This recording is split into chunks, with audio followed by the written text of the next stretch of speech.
자, 안녕하십니까. 이번 시간에는 고려의 성립부터 조선 건국까지의 흐름을 살펴보겠습니다. 고려가 어떻게 중앙집권 체제를 정비하였는지, 또 무신정변과 몽골 침입을 거치며 사회가 어떻게 변화했는지를 중심으로 살펴보도록 하겠습니다. 그리고 고려가 무너지고 조선이 건국되는 과정까지도 보도록 하겠습니다. 먼저 고려의 건국과 정치 변화입니다. 자, 고려 태조는 어떤 정책을 추진했을 것 같습니까? 만약에 여러분이 왕건이라면 어떤 정책을 추진하겠습니까? 후삼국 통일 과정에서 피폐해진 민생을 안정시키는 일이 중요했습니다. 그래서 왕건은 민생 안정 정책을 추진했습니다. 백성들의 세금을 감면하며 생활 안정을 도모했던 것입니다. 그런데 고려는 호족 연합 국가였지요. 따라서 동시에 호족을 어떻게 관리하느냐가 아주 중요한 문제였습니다. 그래서 태조는 호족 통합 정책을 추진합니다. 호족 통합 정책입니다. 호족과 결혼도 하고요. 또 호족에게 왕시성과 간직, 토지를 내려주기도 했습니다. 한편으로 북진정책을 추진하지요. 북진정책. 그래서 서경을 북진정책의 전진기지로 삼습니다. 그래서 태조 왕건의 정책, 호족통합정책, 북진정책, 민생안정정책 이렇게 정리할 수가 있겠습니다. 태조는 호족과 혼인정책을 적극 추진을 했지요. 그 결과 무려 29명의 부인을 두었다고 전해집니다. 그 결과 왕자가 많아졌고요. 태조 사후 왕위 계승 다툼으로 이어지게 된다. 이렇게 이해해 볼 수도 있겠습니다. 실제로 태조가 죽은 후 태조 사후 해종과 정종 때 왕위 계승 다툼이 벌어져서 왕권이 불안정하게 됩니다. 이래서 강종 4대왕 강종이 왕권 강화를 위해서 가거제와 노비양권법을 실시합니다. 반드시 기억합니다. 가거제, 노비양권법 그렇게 해서 왕권을 안정시키려고 했습니다. 누구요? 광종입니다. 꼭 기억하세요. 노비양권법을 실시해서 호족이 불법으로 차지한 노비를 양인으로 해방시켜줍니다. 노비는 호족의 농사를 짓고 군사력의 기반이 되기도 했기에 노비양건법은 호족의 경제적 군사적 기반을 약화시키기 위한 정책이었다. 이렇게 볼 수가 있겠습니다. 노비양건법, 노비를 검은 검사한다.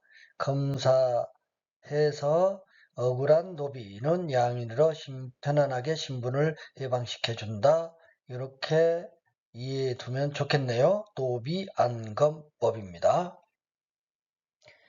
또 강종은 가거제를 실시하지요. 가거제를 실시해서 유교적 지식과 능력을 갖춘 인재를 관리로 선발합니다. 강종 왕권 강화책 2가지, 가거제, 노비안검법 꼭 기억해 두기 바랍니다.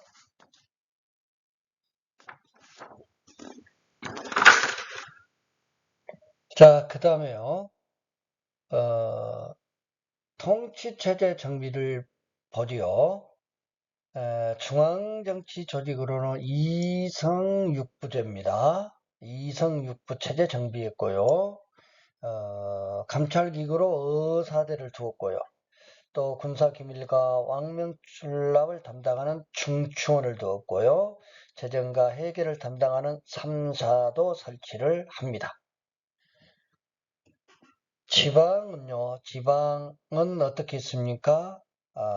지방행정조직으로는 5도 양계 체제를 정비합니다. 오도, 양계, 5개도, 양계, 북계, 동계, 그렇습니다. 그런데 고려에서는 지방간을 파견한 현을 주현이라 하고 지방간을 파견하지 않는 현을 속현이라고 했는데 무엇이 더 많았습니까? 속현이죠. 지방간이 파견되지 않는 속현이 더 많았습니다. 그리고 지방의 행정 실무는 실제적으로 누가 담당합니까? 그러죠. 향리입니다. 향리가 담당했습니다. 그리고 향보국소와 같은 특수행정구역도 존재했습니다. 자, 향리가 지방행정실무를 담당했고요. 지방간이 파견되지 않은 속현이 주연보다 더 많았다라는 거 기억을 해두기 바랍니다. 교육 가거제도 간단히 보죠. 관리 선발제도와 연결되어 있어요. 가거를 통하거나 또는 무시험으로 5품 이상 고급 관리 자녀는 시험 보지 않고 간직에 등록될 수 있었죠. 이게 음서입니다. 음서. 과거는 시험을 봐서 합격해야 간직에 올랐고요. 자, 전시가는 관리에게 지급된 토지인데 소유권을 인정한 것이 아니라 그 토지로부터 조세를 수취할 수 있는 세금을 거둘 수 있는 권리, 즉 수조권을 인정해 줬고요. 사후 국가에 반납해야 했습니다. 그러나 공음절은 세습했지요.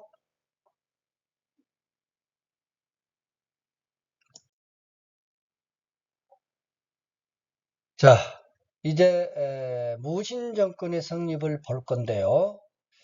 호족과 육두품 출신 세력이 중앙관리가 됩니다. 이들이 지배층을 형성했는데요.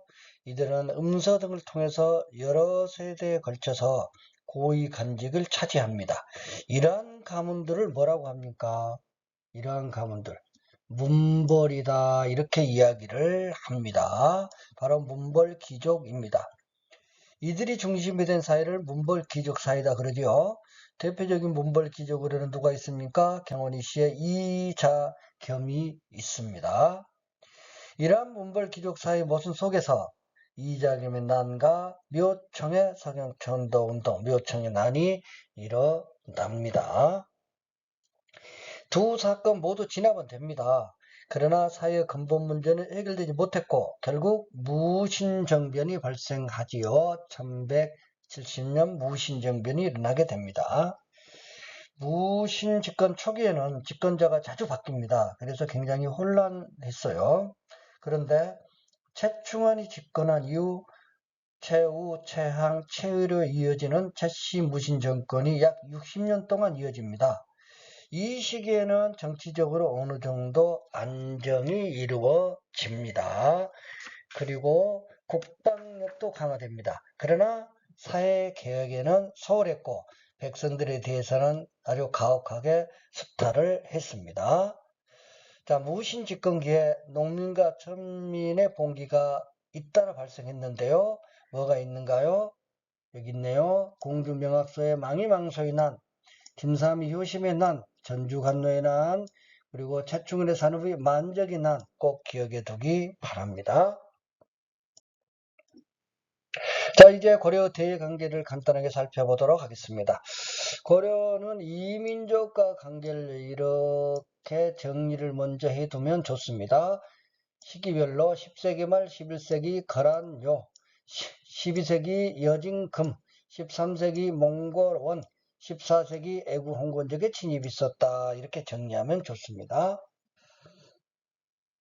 자, 10세기 말 11세기 거란의 침입이 있었죠. 1차 침입 때 누가 서희가 애교 단판 통해서 강동 육주 획득했고요. 3차 침입 때는 강감탄이 기주제첩에서 큰 승리를 거둡니다.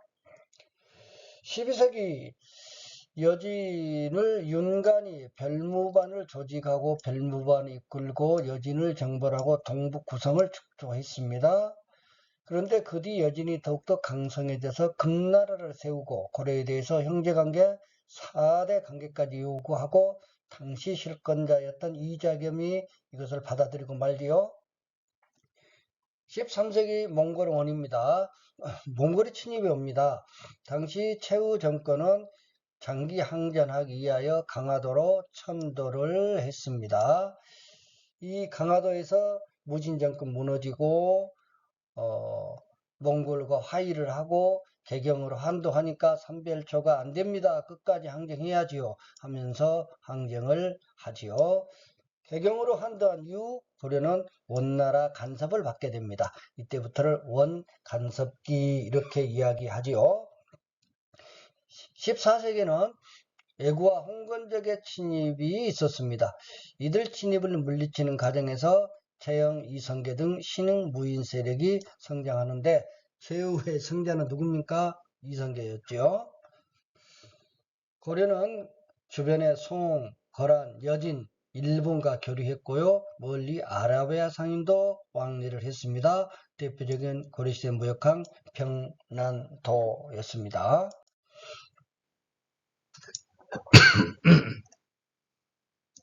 자, 아까 이야기한 대로 몽골이 침입해 오죠. 최후 때 강화천도 합니다.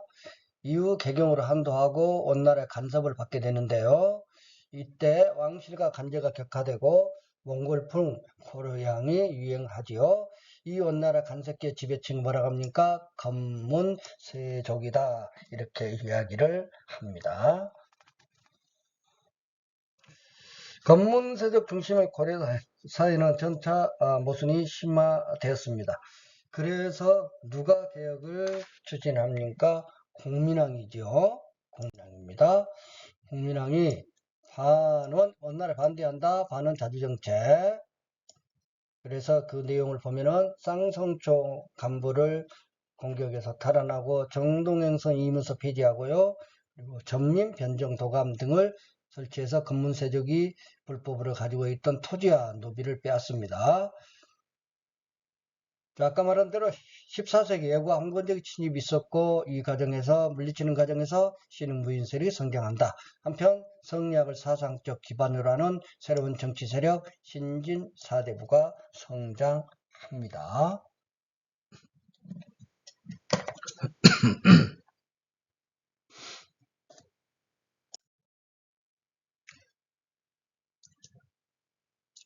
자, 이성계 중심의 신무인 세력 그리고 신진 사대부가 성장하면서 기존의 검문세적 중심 질서가 무너지기 시작합니다. 이성계가 이하도 해군을 통해서 정치 군사적 실권을 장악하고요. 그리고 신진 사대부 중에서도 급진파 사대부와 함께 토지제도 개혁하지요. 즉 가전법을 실시해서 경제적 기반마저 마련합니다. 이렇게 해서 이성계 신무인 세력과 급진파 신진 사대부에 의해서 고려는 결국 멸망하고 1392년 조선이 건국됩니다. 간단히 살펴볼까요?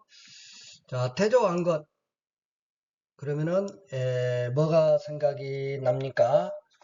호족 통합 정책이 생각이 날 거고요. 그렇죠? 그래서 혼인 정책도 생각이 나겠습니다. 이 왕건의 혼인 정책으로 해종, 정종 때 왕위 계승 다툼이 일어나서 왕권이 불안해졌습니다. 이에 4대왕 강종이죠. 노비양간법을 실시합니다. 그리고 가거제를 실시하죠. 그래서 왕권을 강화시켰습니다. 이러한 왕권 강화 정책을 바탕으로 성종은 고려 통치체제를 정비하게 됩니다. 성종은 제도를 정비한 왕입니다. 고려 정기의 지배층은 문벌귀족이었죠. 문벌귀족 사회의 모순 속에서 결국 무신정변이 발생하고요. 무신이 권력을 장악하게 되지요. 무신 집권기에 몽골이 침입했고요. 최후는 강화도로 천도해서 항전하지요. 이후 무신 정권이 무너지자 고려는 몽골과 화의를 맺고 개경으로 한도했습니다. 그 뒤 고려는 원나라의 간섭을 받게 되지요. 원나라 간섭기로 접어들게 됩니다. 원간섭기에는 온갖 결탁한 관문세족이 새로운 지배층으로 성장을 하게 되죠. 관문세족 중심의 모순된 고려 사회를 개혁하기 위해서 국민당이 개혁정책을 추진하지요. 그러나 결국 반대 세력에 의해 시해되고 맙니다. 한편 고려 말에는 성리학을 기반으로 한 신진4대부가 성장을 하고요. 그렇죠? 신흥무인 세력과 급진파 신진4대부가 중심으로 해서 고려가 멸망하고 결국 조선이 건국된다 라는 이 흐름을 잘 이해해 두기 바랍니다. 다시 한번 볼까요? 왕건, 결혼정책, 강종 때 왕권 강화책, 바탕으로 성종 때 체제 정비, 고려 정기, 문벌귀족이 지배한 사회였죠. 무신 정변으로 무신이 집권하고요. 무신 집권기 때 몽골이 침입이 있어요. 강화도로 전도했다가 개경으로 한도한 이후 원나라 간섭을 받게 되고요. 이 원나라 간섭계 새로운 지배층이 건문세족이고요. 이 건문세족 중심의 사회를 개혁하기 위해 국민왕이 개혁정책 추진했고요. 성리학을 사상적 기반으로 한 신진4대부 성장하고요. 신흥무인 세력도 성장하죠. 신흥무인 세력과 신진4대부에 의해서 고려는 무너지고 새로운 왕조 조선이 건국된다. 이렇게 정리하면 됐습니다. 자, 원인 결과를 한번 연결해 볼까요? 문벌귀족 모순 때문에 결국 무신정변이 일어난 거죠. 무신 정권의 수탈 때문에 하청론이 봉기를 했고요. 원나라 간섭기에 관문세족이 성장하지요. 왜구를 격퇴시키는 과정에서 신흥무인세력이 성장한다. 이렇게 원인과 결과를 연결해서 이해해두면 좋겠습니다. 수고 많이 했습니다. 이상 마치겠습니다.